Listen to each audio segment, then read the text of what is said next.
Picture this. You're standing in front of a mirror, but instead of seeing your familiar reflection, you glimpse something unsettling. A version of yourself that feels foreign, almost threatening. You blink, and it's gone, replaced by the face you know so well. But that fleeting moment leaves you with an uncomfortable question. Who was that person staring back at you? What if I told you that this mysterious figure isn't a stranger at all, but the most important person you'll ever meet on your journey toward becoming who you're truly meant to be? Today, we're diving deep into one of the most revolutionary concepts in psychology, Carl Jung's understanding of the shadow and its profound role in personal transformation. This isn't just another self-help theory or motivational concept. What we're exploring has the power to completely reshape how you see yourself, your relationships, and your entire approach to living an authentic life. By the end of this journey, you'll understand why Jung believed that true transformation is impossible without first confronting the parts of ourselves we desperately try to hide. But here's what makes this exploration so compelling. The very aspects of yourself that you've spent years avoiding, suppressing, or denying may actually hold the keys to unlocking your greatest potential. The parts of your personality that make you cringe, the emotions you've learned to push down, the desires you've convinced yourself are wrong. These aren't obstacles to overcome. They're gateways to a more complete, more powerful version of yourself. Carl Jung, the pioneering Swiss psychiatrist and psychoanalyst, spent decades studying the human psyche and discovered something that most people find both terrifying and liberating. We are not who we think we are. The person you believe yourself to be, the one you present to the world, the one you've crafted through years of social conditioning and personal choices, is only a fraction of your true self. Beneath the surface lies a vast, unexplored territory of the psyche that Jung called the shadow. This shadow isn't evil, though it's often misunderstood as such. It's not some demonic force trying to corrupt your soul. Instead, it's the repository of all the human qualities, emotions, and potentials that you've rejected, ignored, or simply never developed. Think about it. From the moment you were born, you began learning what was acceptable and what wasn't. You discovered which behaviors earned love and approval, and which ones brought disappointment or rejection. Slowly, unconsciously, you began to split yourself in two. On one side, you developed what Jung called the persona, the mask you wear in public, the carefully curated version of yourself that meets social expectations. On the other side, everything that didn't fit this acceptable image got pushed into the darkness of your unconscious mind, forming your shadow.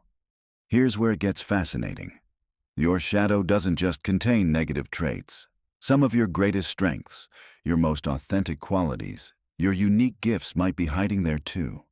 Perhaps you learned early in life that being too confident was arrogant, so you suppressed your natural leadership abilities. Maybe you were told that being emotional was weak, so you buried your capacity for deep empathy and intuition. Or perhaps you convinced yourself that certain dreams were impractical, so you locked away your creative potential. Jung discovered that this internal division creates a fundamental problem. You can't become whole while rejecting parts of yourself. You can't reach your full potential while operating with only half your psychological resources. And you certainly can't live an authentic life while wearing a mask, no matter how well crafted that mask might be. But here's the revolutionary part of Jung's insight. The shadow isn't your enemy. It's your greatest teacher and your most valuable ally on the path to transformation. When you learn to work with your shadow instead of against it, something remarkable happens. You begin to reclaim parts of yourself you never knew you were missing. You discover strengths you didn't know you had. You find a deeper sense of authenticity and wholeness that makes your previous way of living seem like you were sleepwalking through life. This process of shadow integration, of bringing the unconscious into consciousness, is what Jung called individuation. It's the journey of becoming who you truly are, not who you think you should be or who others expect you to be. It's about embracing your full humanity, including the parts that society might deem unacceptable. Now, you might be wondering, how do you even begin to explore something that's unconscious by definition? How do you make contact with parts of yourself that you've spent years pushing away? Jung discovered that the shadow reveals itself in predictable ways, if you know how to look. It shows up in your emotional reactions, particularly the ones that seem disproportionate to the situation. It appears in your dreams, often as a figure of the same gender who embodies qualities you reject in yourself. It manifests in your judgments of others. The people who irritate you most intensely often mirror aspects of your own shadow. Perhaps most importantly, your shadow reveals itself through projection. When you have a strong negative reaction to someone, when their behavior triggers intense emotions in you, there's often a shadow element at play. The qualities that disturb you most in others are frequently the same qualities that exist within your own unconscious. Jung famously said that everything that irritates us about others can lead us to an understanding of ourselves. This isn't about self-blame or harsh self-criticism. It's about recognition and integration. When you can acknowledge that the capacity for both great good and terrible harm exists within every human being, including yourself, you begin to develop genuine compassion, both for yourself and others. You stop being at war with parts of your own nature, and you can channel that energy into growth and creativity instead. Think about some of the most compelling figures in history, literature, and film. What makes them fascinating isn't their perfection, it's their complexity, their struggle with their own darkness, their journey toward integration. The heroes we admire most aren't those who never face internal conflict, but those who wrestle with their shadows and emerge transformed. Jung believed that this individual work of shadow integration has implications far beyond personal growth. He argued that when enough individuals do their inner work, it affects the collective consciousness of humanity. The personal shadow, when left unexamined, contributes to what he called the collective shadow, the darker aspects of human societies that manifest as prejudice, violence, and oppression. But when individuals take responsibility for their own shadows, when they stop projecting their darkness onto others and instead work to integrate it consciously, they contribute to the healing of the collective. They become less likely to fall prey to mass movements that scapegoat certain groups. They become more capable of seeing the humanity in those who are different from them. This is why Jung's work feels so relevant in our current moment. We live in a time of intense polarization, where it's easier than ever to project our shadows onto political opponents, different cultures, or anyone who challenges our worldview. But what if the path forward isn't about defeating the other side, but about doing the difficult work of integrating our own shadows? The process isn't easy. Shadow work requires courage, honesty, and a willingness to sit with discomfort. It means questioning beliefs you've held for years, examining motivations you'd rather not acknowledge, and accepting aspects of yourself that don't fit your preferred self-image. But the rewards are extraordinary. Greater authenticity, deeper relationships, increased creativity, and a sense of wholeness that most people never experience. As we continue this exploration, we'll discover practical methods for shadow work, examine how different personality types experience shadow material, and explore the relationship between shadow integration and creative expression. We'll look at how your shadow affects your relationships and career choices, and we'll uncover why embracing your darkness is actually the path to greater light. The journey ahead requires you to become an explorer of your own psyche, willing to venture into territories you've never mapped before. It asks you to become curious about the parts of yourself you've always feared or dismissed. Most importantly, it invites you to discover that the wholeness you've been seeking isn't something you need to create or achieve. It's something you need to remember and reclaim. The shadow work journey begins with a simple but profound shift in perspective. Instead of running from your discomfort, you start running toward it. Every emotional trigger becomes a doorway. Every moment of resistance becomes a map pointing toward buried treasure. But this treasure isn't gold or silver. It's the missing pieces of your authentic self, waiting to be reclaimed. Consider the last time someone's behavior made your blood boil. Maybe it was a coworker who seemed arrogant and self-promoting, or a friend who appeared needy and attention-seeking. In that moment of intense reaction, your shadow was speaking to you. It was saying, "Look here, Pay attention. There's something important you need to understand about yourself. But most people miss these messages entirely because they're too busy blaming the other person for making them feel uncomfortable. Jung discovered that our strongest emotional reactions are rarely about the present moment. They're about unfinished business with ourselves. When you feel triggered by someone's confidence, it might be because you've suppressed your own assertiveness. When someone's vulnerability makes you uncomfortable, it could be because you've learned to see emotional openness as weakness. The external world becomes a mirror, reflecting back the parts of yourself you haven't yet learned to love. But here's where the real work begins. Recognizing these projections is only the first step. The deeper challenge is learning to withdraw them, to take back the energy you've been spending on judging others and redirect it toward understanding yourself. This requires a level of self-honesty that most people find terrifying. It means admitting that the qualities you despise in others might exist within you too.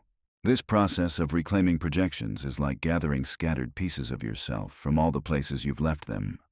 Every time you judge someone, you're giving away a piece of your own wholeness. Every time you make someone else responsible for your emotional reactions, you're abandoning your own power. Shadow work is about coming home to yourself, collecting all the fragments you've scattered across your relationships and experiences. The journey inward reveals something unexpected.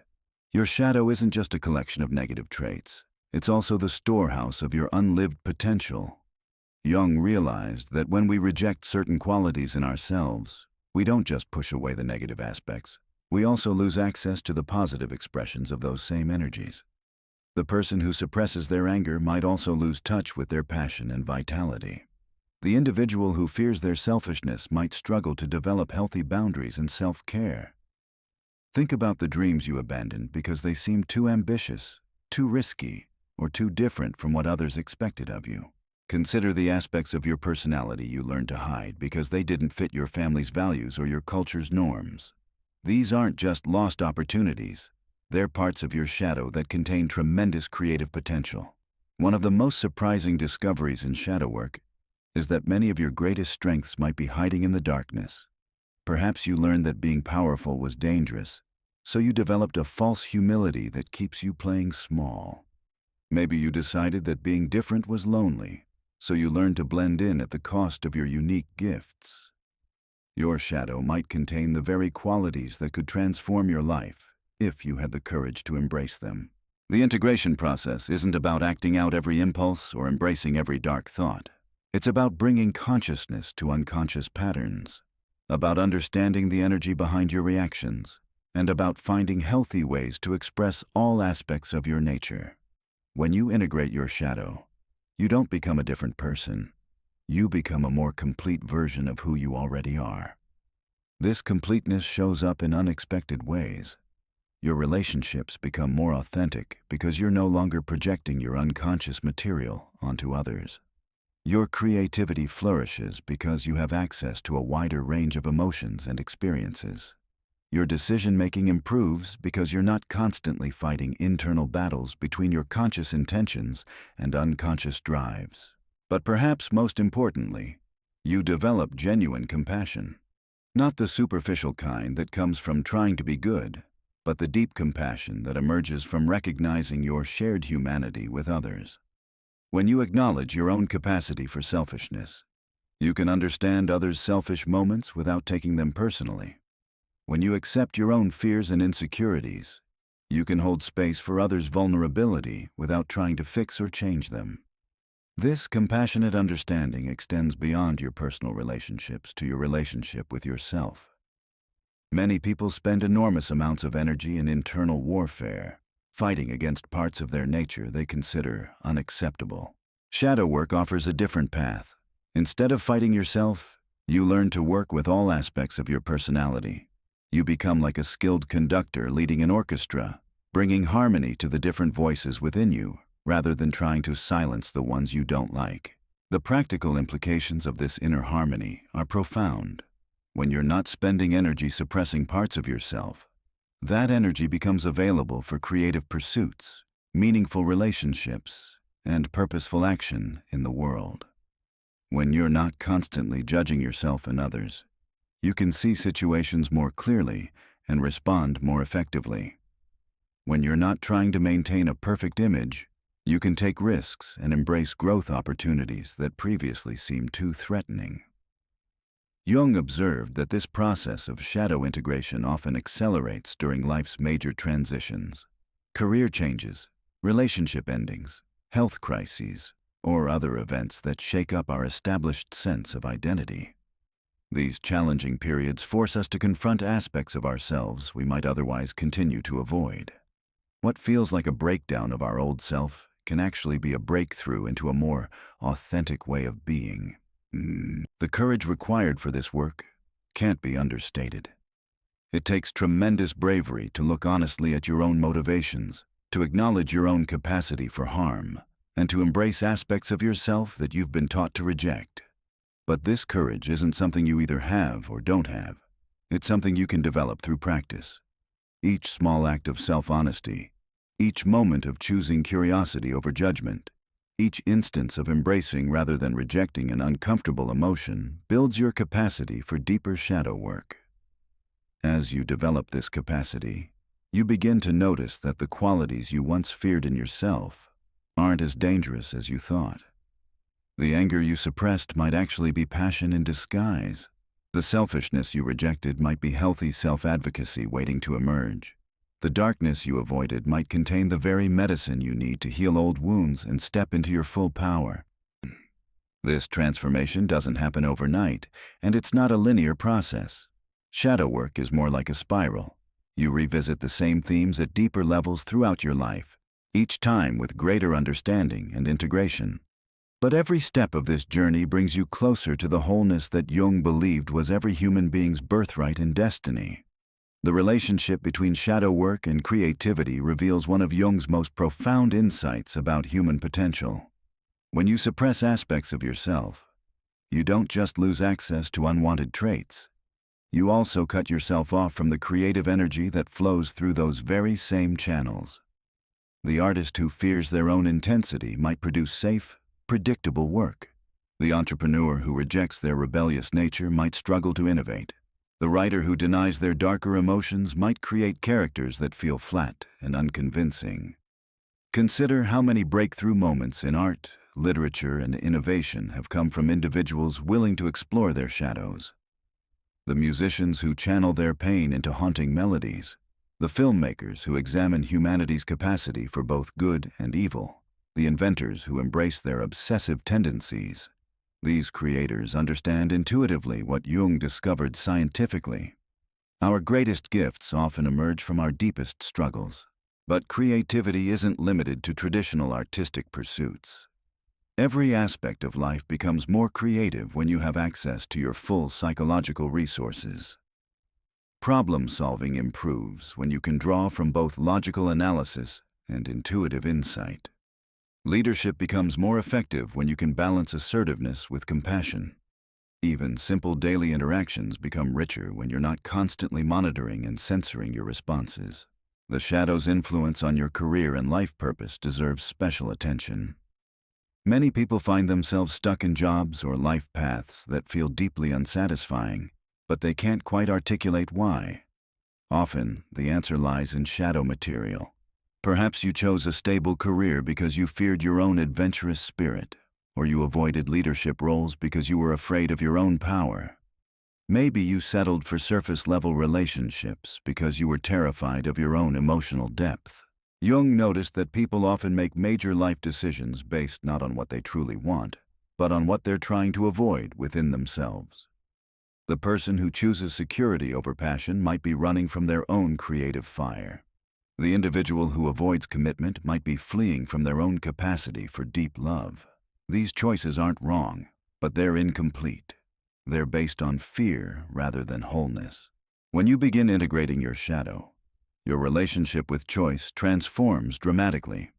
Instead of making decisions from a place of avoiding what you fear about yourself, you can choose from a place of embracing your full potential. This doesn't mean making reckless decisions or abandoning all practical considerations. It means making choices that honor both your need for security and your desire for growth, both your logical mind and your intuitive wisdom. The impact on relationships is equally profound. Most people unconsciously seek partners and friends who will either mirror their persona or carry their shadow projections. You might be attracted to someone who seems to possess qualities you've suppressed in yourself, or you might repeatedly find yourself in relationships with people who trigger your unresolved shadow material. These patterns aren't coincidental. They're your psyche's attempt to work through unfinished business. Shadow work transforms these unconscious relationship dynamics. When you stop projecting your unlived potential onto others, you can see them more clearly as they actually are, rather than as symbols of what you lack. When you stop making others responsible for carrying your disowned emotions, your relationships become more balanced and authentic. You begin attracting people who appreciate your wholeness rather than just your persona. This shift affects not just romantic relationships, but all your connections with others. Your friendships deepen because you're no longer performing a role. You're showing up as yourself. Your professional relationships improve because you're not constantly defending against aspects of yourself you fear others might discover. Your family dynamics change because you're no longer trapped in old patterns of projection and reaction. But perhaps the most significant change occurs in your relationship with conflict. Most people either avoid conflict entirely or engage in it destructively, both strategies rooted in shadow material. Those who avoid conflict often fear their own aggression or power, while those who seek it out might be projecting their own inner turmoil onto external situations. Shadow integration offers a third option: engaging with conflict consciously, seeing it as an opportunity for growth rather than something to win or avoid. When you understand that the person triggering you is often reflecting something you need to examine within yourself, conflicts become educational rather than just emotional. You can maintain your boundaries and stand up for your values without needing to destroy or defeat the other person. You can disagree without making the other person wrong or bad. This mature approach to conflict resolution becomes possible only when you've done the work of understanding your own psychological dynamics. The process of shadow integration also reveals the futility of perfectionism. Many people exhaust themselves trying to eliminate their flaws, not realizing that this very effort creates more shadow material. The perfectionist who denies their own mistakes becomes hypercritical of others' errors. The person who tries to be endlessly positive suppresses their natural responses to genuinely difficult situations. The individual who attempts to be selfless in all situations loses touch with their legitimate needs and boundaries. Jung discovered that wholeness, not perfection, is the goal of psychological development. Wholeness includes your mistakes, your contradictions, your moments of weakness alongside your strengths and virtues. When you stop trying to be perfect and start trying to be complete, a tremendous burden lifts from your shoulders. You can make mistakes without your entire self-worth crumbling. You can have bad days without feeling like a failure. You can experience the full range of human emotions without judging yourself as spiritually inadequate. This acceptance of your own humanity paradoxically makes you more capable of positive change. When you're not spending energy fighting against parts of yourself, that energy becomes available for growth and service. When you're not constantly worried about maintaining an image, you can take risks that lead to breakthrough moments. When you stop judging your own struggles, you develop the resilience needed to work through them effectively. The collective implications of individual shadow work become clearer as more people embrace this approach. Societies plagued by prejudice, violence, and oppression are often acting out collective shadow material, projecting their disowned darkness onto scapegoat groups. But when individuals take responsibility for their own shadows, they become less susceptible to these collective projections. They can see through propaganda that tries to make them fear or hate others. They become bridges between different groups rather than participants in divisive conflicts. This doesn't mean becoming passive or failing to stand up against genuine injustice. Instead, it means responding to social problems from a place of consciousness rather than unconscious reaction. When you've integrated your own capacity for both good and harm, you can work for positive change without demonizing those who disagree with you. You can fight against harmful systems without needing to destroy the people caught up in those systems. The timing of shadow work often corresponds with life's natural rhythms and transitions. Jung observed that many people begin this journey during what he called the second half of life, typically beginning somewhere in their 30s or 40s. By this point, the strategies that worked in young adulthood often start feeling insufficient. The persona that helped you establish your career and relationships might begin feeling like a prison. The goals that once motivated you might lose their appeal. This isn't a crisis. It's an invitation to go deeper. But shadow work isn't limited to midlife transitions. Young people who feel disconnected from conventional paths, individuals facing major losses or health challenges, and anyone experiencing persistent dissatisfaction despite external success might find themselves called to this inner work. The psyche has its own timeline, and it will create opportunities for shadow integration whenever you're ready to receive them. The key is learning to recognize these invitations when they appear. Sometimes they come as persistent dreams that won't leave you alone. Sometimes they manifest as recurring relationship patterns that keep demanding your attention. Sometimes they show up as creative blocks, career dissatisfaction, or a general sense that something important is missing from your life. These aren't problems to solve quickly. They're doorways to deeper self-understanding. As you develop skill in shadow work, you begin to see these challenges differently. Instead of asking, "How do I get rid of this problem?" you start asking, "What is this situation trying to teach me about myself?" Instead of seeking quick fixes, you develop patience for the slower process of integration and understanding. Instead of avoiding discomfort, you learn to sit with it long enough to discover what wisdom it contains. This shift in approach affects every area of your life. Career setbacks become opportunities to examine whether you're truly aligned with your authentic path. Relationship conflicts become chances to understand your own patterns and projections. Health challenges become invitations to explore the connection between your emotional and physical well-being. Financial struggles become opportunities to examine your relationship with power, security, and self-worth. None of this means you become passive or stop working toward positive change in your external circumstances. Instead, you approach external change from a place of internal integration. You make career moves based on authentic self-knowledge, rather than just external pressures. You work on relationships from a place of personal responsibility, rather than just trying to change the other person. You address health and financial issues, while also examining the psychological patterns that might be contributing to these challenges. The ultimate promise of shadow work isn't that life becomes easy or that all problems disappear. It's that you become capable of meeting life's challenges from a place of wholeness rather than fragmentation. You develop what Jung called a transcendent function, the ability to hold opposites in creative tension rather than being torn apart by internal contradictions. You learn to dance with paradox rather than being paralyzed by it. This capacity for holding paradox becomes increasingly important as you mature and face more complex life situations. The young adult might see choices in black and white terms, but shadow work reveals the shades of gray that make life both more challenging and more interesting.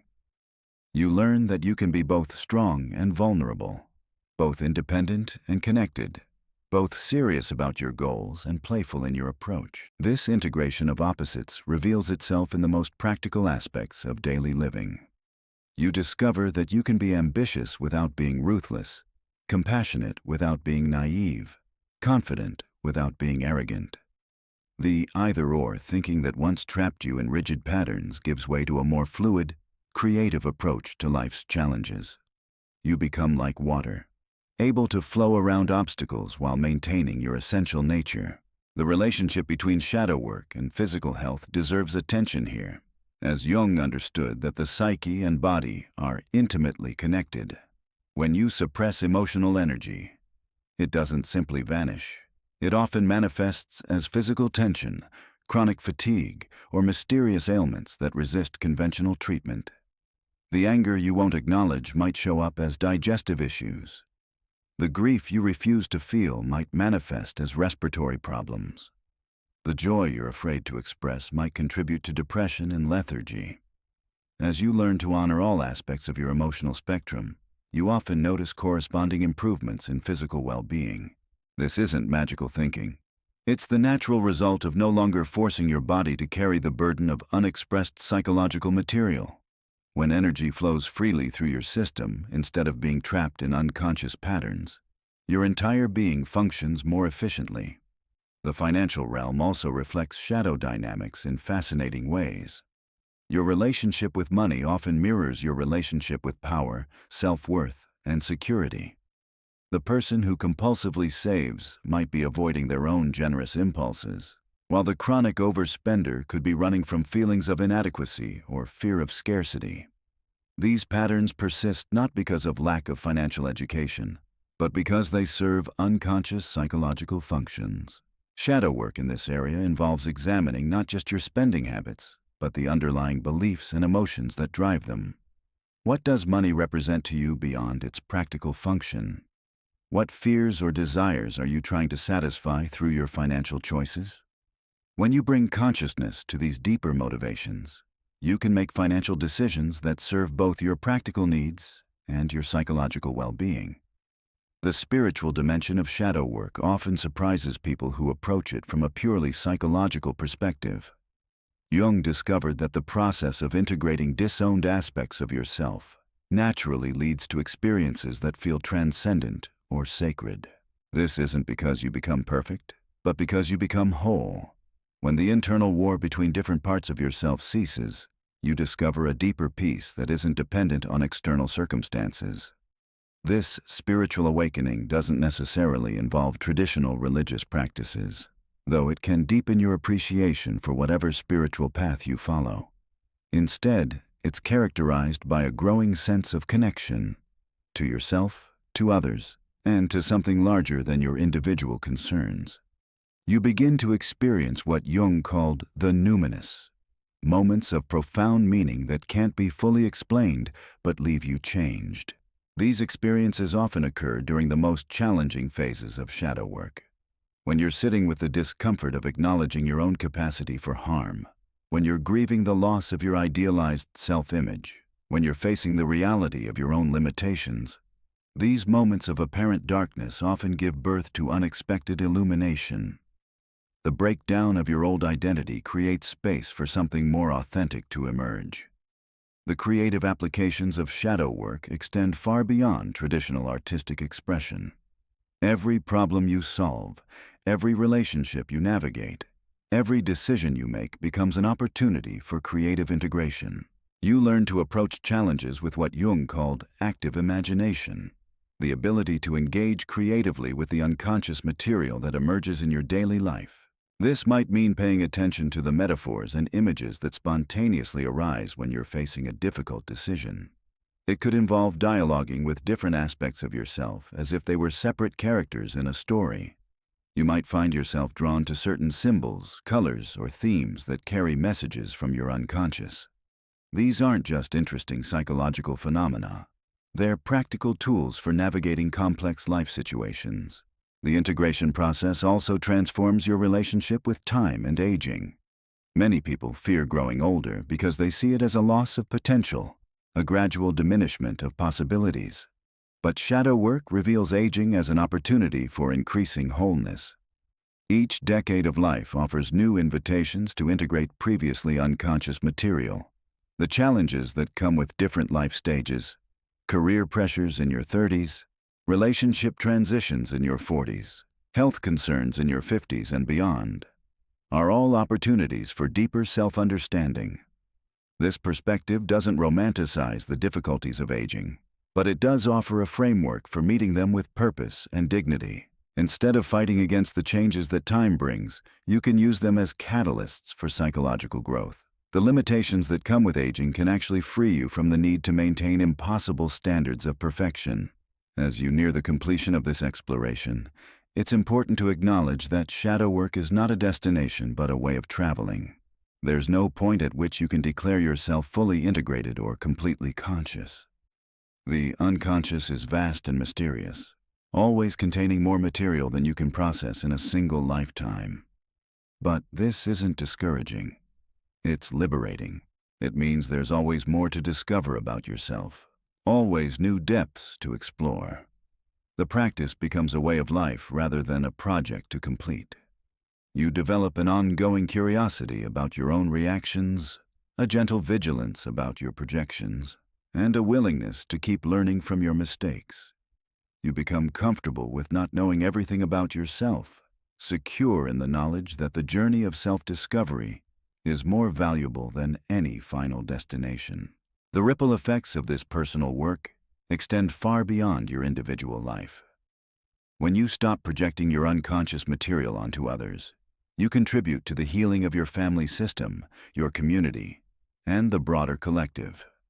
You become someone who can hold space for others' growth without needing to fix or change them. You offer a model of what it looks like to embrace your full humanity without apology or explanation. Jung believed that the future of human civilization depends on individuals willing to do this inner work. In a world torn apart by projection and scapegoating, by the refusal to acknowledge our shared capacity for both creation and destruction, those who have integrated their shadows become healers and bridge builders. They can see through the illusion of us versus them thinking because they've recognized that the enemy was never outside. It was the disowned parts of themselves they were fighting. This doesn't mean becoming passive in the face of genuine injustice or evil. Instead, it means responding to darkness with consciousness rather than unconscious reaction. When you've faced your own capacity for harm, you can work against harmful systems without demonizing the people caught up in those systems. When you've integrated your own light and shadow, you can stand for justice without falling into the trap of righteous hatred. The practical implications of this approach are profound. Imagine political leaders who have done their shadow work, who can acknowledge their own limitations and work with others without needing to destroy their opponents. Picture educators who can hold space for students' mistakes because they've accepted their own imperfections. Envision healthcare providers who can be present with suffering because they've made peace with their own pain. These aren't utopian fantasies, they're real possibilities that emerge when individuals commit to the lifelong process of becoming whole. Every person who chooses consciousness over unconsciousness, integration over projection, wholeness over perfection contributes to the evolution of human consciousness itself. This transformation isn't something you can force or rush. Like all meaningful growth, it unfolds in its own time, according to its own rhythm. The impatient mind wants to conquer the shadow, to integrate it quickly and move on to the next stage of development. But the shadow doesn't respond to conquest. It responds to invitation, to curiosity, to the kind of patient attention you might give a frightened animal that needs to learn to trust. The beginning of this work often feels disorienting. You start noticing patterns you've never seen before, recognizing how much of your life has been shaped by unconscious forces. This can be unsettling, even disturbing. You might find yourself questioning decisions you made years ago, wondering how different your life might have been if you'd had access to this self-knowledge earlier. This is natural, and it's temporary. The disorientation gives way to a deeper sense of agency and choice. What emerges from this process is something Jung called the authentic self. Not the idealized version you thought you should become, not the defended persona you've presented to the world, but the real you in all your complexity and contradiction. This authentic self includes your wounds and your wisdom, your fears and your courage, your selfishness and your generosity. It's messy and beautiful, flawed and magnificent, human in the fullest sense of the word. Living from this authentic self changes everything. Your relationships become more genuine because you're no longer hiding behind masks. Your work becomes more fulfilling because you're bringing your whole self to it. Your choices become more aligned with your true values because you finally know what those values actually are, stripped of outside expectations and inherited beliefs. But perhaps the most profound change is in your relationship with suffering. Before shadow work, pain was something to avoid. Mistakes were something to hide. Failures were evidence of your inadequacy. After integration, these experiences become teachers, opportunities for growth, invitations to go deeper.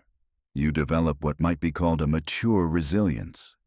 Not the brittle strength that comes from denial, but the flexible durability that comes from accepting the full spectrum of human experience. This doesn't mean becoming masochistic or seeking out suffering for its own sake. It means recognizing that pain, when met with consciousness, often carries the seeds of transformation. The relationship that ended teaches you about your patterns of attachment. The career setback reveals misalignments between your authentic self and your chosen path. The health crisis invites you to examine the connection between your emotional and physical well-being. Each challenge becomes an opportunity to practice what you've learned about integration. Instead of splitting the world into good and bad, right and wrong, you learn to hold complexity. You can acknowledge that someone who hurt you might also have been suffering themselves. You can recognize that a difficult situation might contain hidden gifts alongside genuine hardship.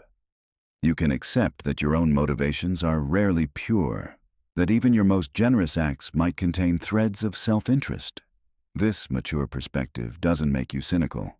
Quite the opposite.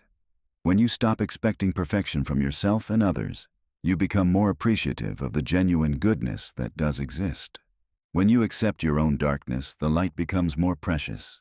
When you acknowledge your own capacity for selfishness, acts of genuine generosity move you more deeply. The journey of shadow integration is ultimately a journey home. Home to yourself. Home to your full humanity. Home to a way of being that honors both your individual uniqueness and your connection to all of life. It's the most important work you'll ever do because it affects everything else. Every relationship, every choice, every moment of your life is touched by whether you're living from wholeness or fragmentation. Jung understood that this individual work of becoming whole isn't selfish. It's the most generous gift you can offer the world. When you stop projecting your unconscious material onto others, you free them to be themselves. When you take responsibility for your own healing, you stop passing your wounds to the next generation. When you integrate your own light and shadow, you become a force for consciousness in a world that desperately needs it. The path isn't always easy, but it's always worth it.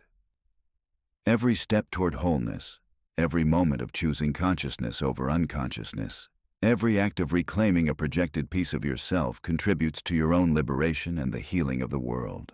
This is Jung's ultimate insight. That personal transformation and collective evolution are not separate processes, but two aspects of the same great work of becoming fully human. The choice is yours. You can continue living from the fragmented state that most people accept as normal, or you can begin the courageous work of reclaiming your wholeness. The shadow that you've been running from isn't your enemy. It's the missing piece of yourself that you've been seeking all along. And when you finally turn to face it, when you extend the hand of friendship instead of the sword of rejection, you'll discover that you weren't meeting a monster. You were meeting yourself, complete and whole at last. The journey toward wholeness begins with a single step: the willingness to look honestly at yourself without judgment, to extend compassion to all aspects of your being, and to trust that integration is possible. Your shadow is waiting, not to destroy you, but to complete you. The question isn't whether you have the courage to begin, but whether you have the wisdom to start today.